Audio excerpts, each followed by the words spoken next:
BJP ने मोहन चरण मांझी को ओडिशा की कमान सौंप दी है। अब वो ओडिशा के नए मुख्यमंत्री के रूप में काम करेंगे।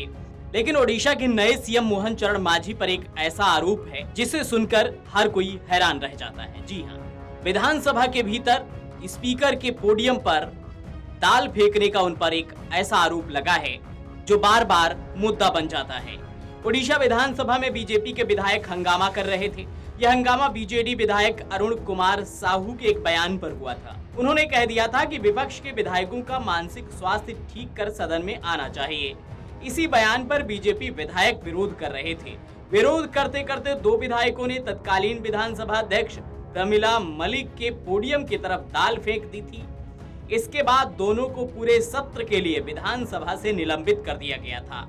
इनमें से एक विधायक तब विधानसभा में बीजेपी के चीफ व्हिप थे, मोहन चरण मांझी, जो अब राज्य के नए मुख्यमंत्री बनने जा रहे हैं। बीजेपी ने एक बार फिर मुख्यमंत्री की घोषणा करते हुए सबको चौंका दिया है। 6 महीने पहले मध्य प्रदेश, छत्तीसगढ़ और राजस्थान में भी यही हुआ था।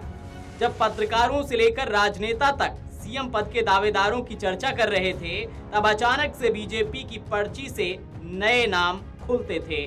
11 जून को ओडिशा में भी यही हुआ। सब ओडिशा बीजेपी के प्रदेश अध्यक्ष मनमोहन सामल, विधायक सुरेश पुजारी, सीएजी गिरीश मुर्मू के नामों की चर्चा कर रहे थे। लेकिन अचानक मोहन मांझी के नाम से सब इतने अचंभित हुए कि उनके नाम को गूगल पर सर्च किया जाने लगा। विधायक दल की बैठक के लिए रक्षा मंत्री राजनाथ सिंह और केंद्रीय पर्यावरण मंत्री भूपेंद्र यादव को पर्यवेक्षक नियुक्त किया गया था। 11 जून को दोनों केंद्रीय मंत्रियों की मौजूदगी में ये बैठक हुई और मांझी के नाम पर सहमति बन गई। इसके अलावा राज्य की नई सरकार में 2 डिप्टी सीएम बनाने का फैसला लिया गया है। कनक वर्धन देव सिंह और प्रभाती परिदा राज्य के उप मुख्यमंत्री होंगे। विधायक दल का नेता चुने जाने के बाद मांझी ने ओडिशा के राज्यपाल रघुबर दास के सामने सरकार बनाने का दावा पेश किया। राज्यपाल को 81 विधायकों के समर्थन का एक पत्र सौंपा गया। इनमें 78 बीजेपी और 3 निर्दलीय विधायक शामिल हैं। मोहन मांझी राज्य के तीसरे आदिवासी मुख्यमंत्री होंगे। इससे पहले कांग्रेस के हेमानंद बिस्वाल और गिरिधर गमांग आदिवासी सीएम रह चुके हैं। ओडिशा की राजनीति में मोहन मांझी भले ज्यादा चर्चित नहीं हो, लेकिन पिछले साल 28 सितंबर की घटना ने उनकी तरफ सभी का ध्यान खींचा था। मोहन मांझी ने तब विधानसभा अध्यक्ष की तरफ दाल फेंकने के आरोपों को खारिज कर दिया था। मीडिया से कहा था कि बीजेपी विधायक विधानसभा अध्यक्ष प्रमिला मलिक को गिफ्ट देने के लिए दाल सदन में लेकर आए थे। उन्होंने अपने निलंबन को राजनीति से प्रेरित बताते हुए दावा किया था कि विधानसभा अध्यक्ष ने सीसीटीवी फुटेज की जांच किए बिना ही उन्हें निलंबित कर दिया। मांझी ने विधानसभा अध्यक्ष और बीजेडी सरकार को अपने खिलाफ लगे आरोपों को साबित करने की चुनौती दी थी। अब हम आपको बताते हैं कि आखिर मोहन मांझी को ही सीएम के रूप में क्यों चुना गया है।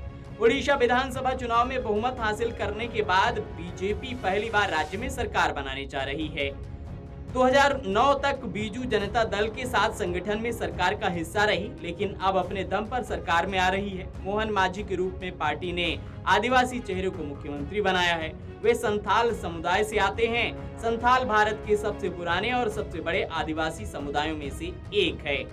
ओडिशा में करीब 23% आबादी आदिवासियों की है। जानकार बता रहे हैं कि मांझी को सीएम बनाकर बीजेपी राज्य की एक बड़ी आबादी को अपने पक्ष में करना चाहती है।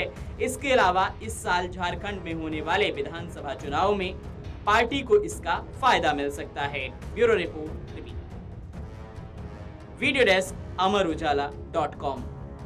अगर आप ये वीडियो YouTube पर देख रहे हैं तो हमारे चैनल को सब्सक्राइब करें और बेल आइकन को दबाना ना भूलें। अगर आप Facebook पर ये वीडियो देख रहे हैं तो हमारे पेज को लाइक करें।